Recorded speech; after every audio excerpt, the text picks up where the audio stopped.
So I will get to how we do that, but first of all, I do want to talk about why. And for me, I always have to go back to why I got into this in the first place. So I got to talk a little bit about when I started. It was actually 20 years ago this year, and I was doing video projects in '95 at our school. I remember doing these video projects, and I was excited about it, and I was talking to one of the teachers in my department, and I said that we were shooting this scene in the parking lot, and the kids were getting a little crazy with the cars. And he said, "Wow, you really take on a lot with your job."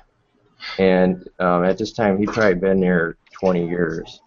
And that was where I started to learn that you could get by as a teacher without doing the extra creative stuff.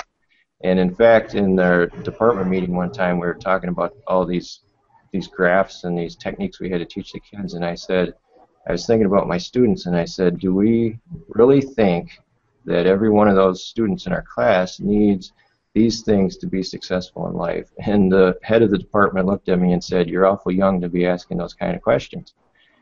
And I'm glad I didn't stop asking those questions, but publicly they didn't get asked. And that hasn't been always true in our district, as you know. I think more people are asking those questions now. And 4 years ago, we started talking about project-based learning in our district, and that's when I put it into practice, and I got very excited about what I was seeing, and I made this picture. On the left, I always refer to that as like that's life being sucked out of school. I picture these millions of learners in Michigan, and they're taking the state test, trying to get the answers in the right spot, all the dots in the right place, as opposed to when I would give this creative assignment. We do this tech project, and there were millions of possibilities, and the room was alive.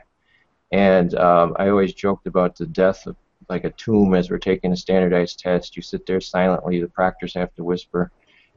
It's like a funeral compared to life that I see when we're doing something creative, and that excites me. That gets me excited. And I talk about with teachers, I call it P cubed BL, which instead of PBL, project-based learning, I call it passionate personal project-based learning, where we bring in some of the things that make students unique. To me, it's a big old machine, and those school's this machine that we're like often forcing this thing to work, forcing the kids to learn these standards. And I think it's because we haven't put the oil in. The oil isn't the goal, but it sure makes it easier to run the machine. And those things like creativity and passion and meaningful contribution, those aren't the goal, but those make the machine keep running. If we take those out, that's why we're tiring ourselves out. So as far as inspiration goes, I believe teachers need to dream big, do the work to make it real, and then share it.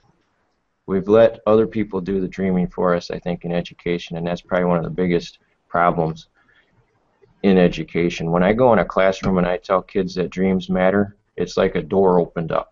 I see kids coming to life. I see that spark of life that I'm looking for. I went in a 5th grade room and I talked to them recently about Google tools, and I told them that the tools are simple, let the ideas come out. I told them their dreams matter. This one kid wrote to me and he said, "Thank you for teaching us the way of the Google Drive." And I felt huge. I mean, that was just awesome that this kid appreciated what I gave them.